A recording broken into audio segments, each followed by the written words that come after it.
Hey guys, it's Sagar, and here is my detailed camera review of the Realme 8 Pro. By this point, all of you know that this phone comes with a 108 megapixel primary camera. This is the first time that Realme is using Samsung's HM2 sensor, so it will be interesting to see how well or if at all they were able to optimize it. Now the overall camera module on this phone sticks out quite a bit, and all the 4 lenses stick out even more. The included case does add a bit of protection to these lenses, but no matter how much you try, this module gathers a lot of dust and lint around it. And for someone like me who likes to keep their phone very clean, it is a pain to keep on wiping it multiple times in a day. In this video, we will look at close to 90 image and video samples from all the cameras on this Realme 8 Pro and see if they are any good. Before we get to them, we are going to look at the camera specs on this phone. If you want to skip over this part, you can head straight to the image and video samples from the chapters in the timeline of this video. Main camera gets a 108 megapixel Samsung HM2 sensor with f1.9 aperture. Wide angle lens gets an 8 megapixel sensor behind it, and it has an aperture of f2.25. Then there's a 2 megapixel macro camera with f2.4 aperture and another 2 megapixel black and white sensor again with f2.4 aperture. With the main camera, you can shoot 4K videos at 30 fps, 1080p videos at 30, 60, 120 and 480 fps, and 720p videos at up to 960 fps. At the front, there is a 16 megapixel selfie camera with f2.45 aperture. Interface of the camera app is mostly similar to the other phones in its price range, so we are not going to spend too much time on it. You do get a Pro mode for images, which will let you adjust all the settings according to your liking. And this mode also lets you click images in the RAW format.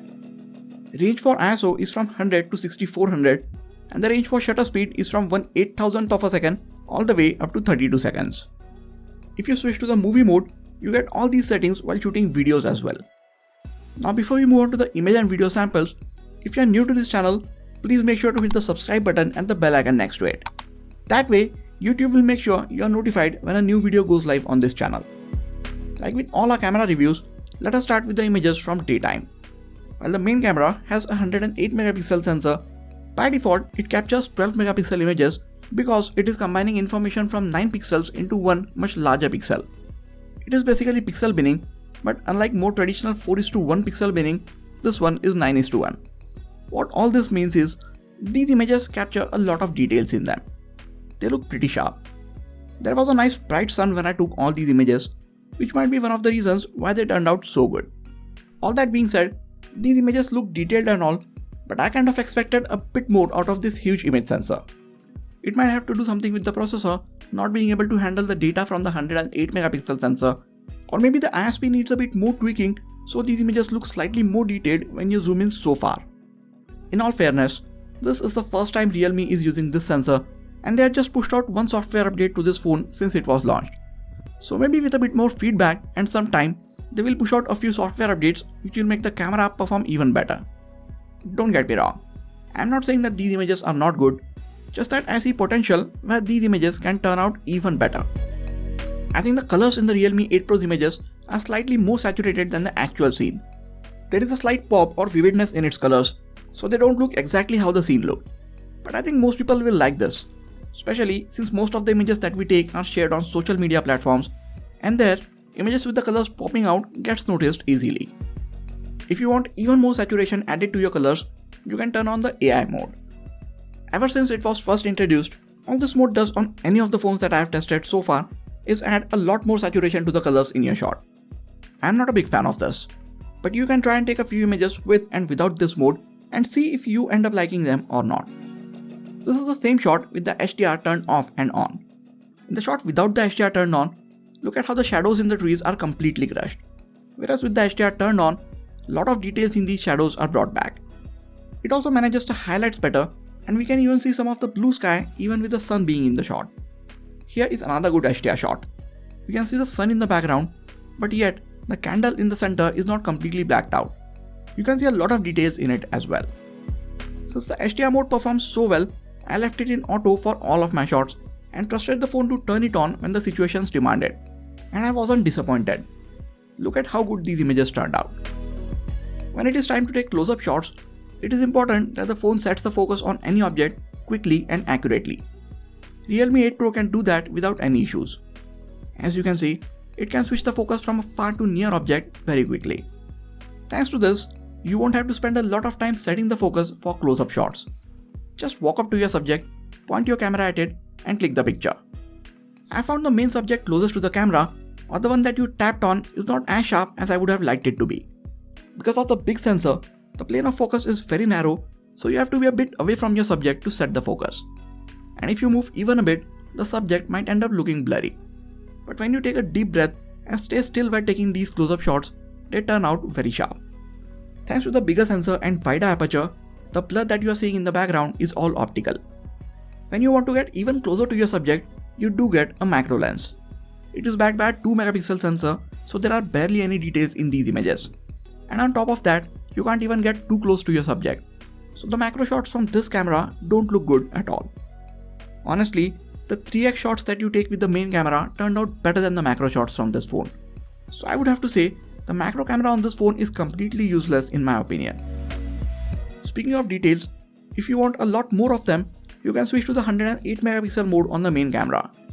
As I said before, by default, the main camera captures 12 megapixel pixel binned images. Here is how the 12 and 108 megapixel images look side by side. While one of these images holds 7 times more information than the other, can you really tell the difference between them? No, of course not. But when I zoom in on these images, you can clearly see everything in the 108 megapixel shot is so much sharper. So although these images capture so much more information compared to the 12 megapixel ones, you will have to zoom in 5 to 6 times to see the difference. You can use the 108 megapixel mode when you are trying to capture some landscape or architecture. But for anything else, I think it is best to stick to the default 12 megapixel mode. 108 megapixel images are also huge in terms of file size, at least 7 to 8 times larger than the 12 megapixel ones. So they end up taking huge space and filling the storage on your phone much quicker. Most of the images that we saw till now were captured with the main camera, and this is how much of the scene you would typically get in the shot. And now, here is how much more of the scene the wide lens will let you get in the shot. It lets you show a whole new perspective of the scene. It comes in handy in places like these where you want to capture more of the scene in your shot but you don't have enough space to move back. The wide lens has a much lower resolution sensor compared to the primary camera, so its images are not as detailed. And if you look towards the edges, you also see some distortion. These are the reasons that I don't use the wide lens too much on these lower and mid-budget smartphones. You will also see some change in the color temperature and white balance between these two lenses. This year, Redmi did really well to match the color temperature between these two lenses. Hopefully Realme could do the same with an upcoming software update. Smartphones have had portrait mode for 2 or 3 years and it has got really good over time, but I don't see many people using it a lot. I for one take most of my images in the portrait mode whenever I have people in the shot. It is the easiest way to give your images a professional look. Realme 8 Pro does a fairly good job with the edge detection, but the main subject in its portrait shots are not very sharp. I tried taking these portrait shots in various lighting conditions and found the same thing. The edge detection algorithms on this phone are so good, I just wish it captured slightly sharper subjects. I did turn off the beauty mode before taking these portrait shots, and I suggest you guys do the same as it is on by default. I would have also liked if it carried the same dynamic range that we saw before in these portrait shots, because now brighter areas in the background are completely overexposed. It can take portraits of objects as well, and even here we see the same story being repeated. The edge detection is really accurate irrespective of how complex edges the subject has, but there just aren't enough details in the overall subject. I mean, look at this. Realme 8 Pro passes the straw and water glass test with flying colors in terms of detecting the edges. If only these images were slightly sharper, this would have been my favorite smartphone to take portraits on in this price range. I am afraid for the time being, that honor goes to the Redmi Note 10 Pro. With that, let us now move on to the indoors, artificial and lower lighting conditions. Low light is the Achilles heel of most of the lower and mid-budget smartphones. So let us see how the Realme 8 Pro performs in these situations. These indoor shots in artificial light look pretty good. Sure, there is a bit more noise in the darker parts of the image, but you notice it only when you zoom in. If not, as I said, these images look pretty good. Despite of the little noise, there are plenty of details in these images. As the light goes down, details in these images start disappearing and you see more and more noise creeping in. I mean, the images don't look bad. Actually, they look surprisingly good for a smartphone's camera coming at under 20,000 rupees. If you really want to make these images shine, switch over to the night mode. See what I did there? Make these images shine with the night mode. No? Okay. Turning on the night mode makes these images look brighter, handles the exposure from the lights in a better way, reduces the overall noise in the images, and makes them look slightly more detailed. If you zoom in, you can see that everything in the images that are shot with the night mode are sharper, and looking at the overall image, this mode also makes the colors look better and more natural. There's just one thing that you need to take care of.